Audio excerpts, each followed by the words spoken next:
bigutera gususuruka. Niba wararyoheye n'umuziki nyarwanda niwaberwa ijwi ry'umwimerere ry'umuhanzi Mani Martin.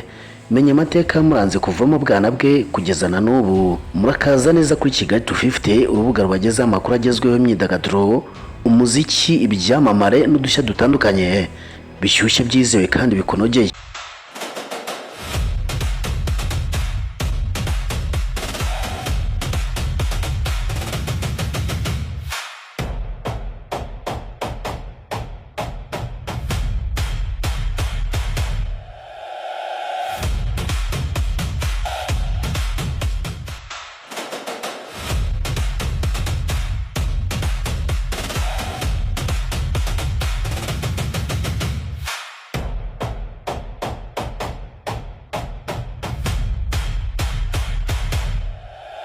Mani Martin, amazina ya nyakuri ni Martin Maniraruta. Yavutse ku itariki 24 z'ukwa 12 1988. Avukira mu mudugudu wa Nura mu karere ka Rusizi mu ntara y'Iburengerazuba. Akiri muto yakuriye mu kigo cyita ku bana, ibintu byagize uruhare mu kumwigisha kwigira icyizere no gukunda umuziki. Mani Martin impano ye yagaragaye afite imyaka 9.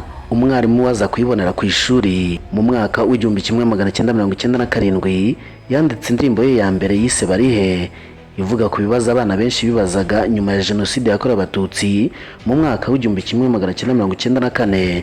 Afite imyaka 11 yari amaze gufata amajwi y'indirimbo zirenga 10.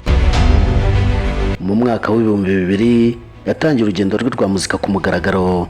Yabanje kuririmba indirimbo za gospel cyangwa se indirimbo zo kuramya no guhimbaza Imana, nyuma za kuvanga Afrofusion, gakondo nyarwanda, soul ndetse na pop.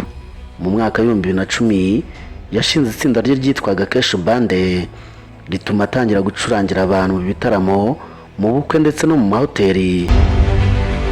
Mani Martin yasohoye album nyinshi zirimo Isa ya 9 yasohoye mu mwaka w'2008, Icyo Dupfana mu mwaka w'2010, Intero y'Amahoro mu mwaka w'2011, My Destiny mu mwaka w'2012, Afro mu mwaka w'2017.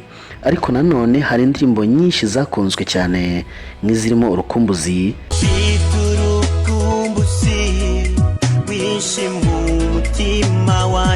Icyo Dupfana, ukaduhumura amaso tukabona icyo dupfana kugira uti icyo dupfa. Akagezi ka Mushoroza, Mushoroza we uye kukwambuka, Mushoroza we Rwagasabo n'izindi nyinshi. wowe simbiri tatubwiza, wowe saro ridatakara.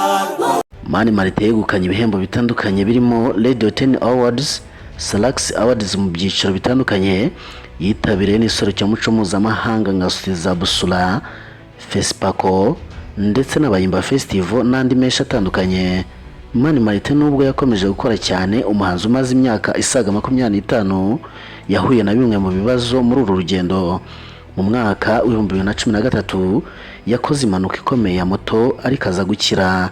Naho mu mwaka wa 2014 yongeye guhura n'ikibazo gikomeye ubwo ijwi rye ryangirikaga nyuma yo kumira akuma gato, bituma amara amezi menshi adakora indirimbo cyangwa se aririmba neza, ariko nyuma yongera gukira.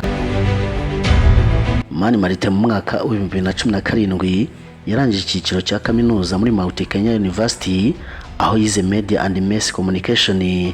Mani Martin kugeza ubu nigeze ari ku muziki, hari igihe amaze adakora ibikorwa bye byinshi, ariko yagarutse akomeza gukora indirimbo no gutaramira abakunzi be. Mu mwaka w'2025 yatangaje album nshya yise Ribafi, ndetse mu mwaka w'2026 yavuze ko ari gutegura documentaire izagaragaza ubuzima bwe n'urugendo rw'imyaka isaga 25 amaze mu muziki. Mani Martin afatwa nk'umwe mu bahanzi bazamuye umuziki nyarwanda ku rwego mpuzamahanga. Azwi cyane kubera ubutumwa bw'amahoro, ubumwe, urukundo n'indangagaciro bitambuka mu ndirimbo ze, ndetse no kuvanga umuziki wa gakondo n'uw'iki gihe. Ndagushimiye kuba banye nanjye. Ni Kigali 250, ubusanzwe njye nitwa Nero. amakuru yo nakagaruka. Niba ushaka kumenya amateka y'ibyamamare haba mu Rwanda ndetse no hanze yarwo, twandikire muri comment azabe next. Mbifuje kugubwa neza.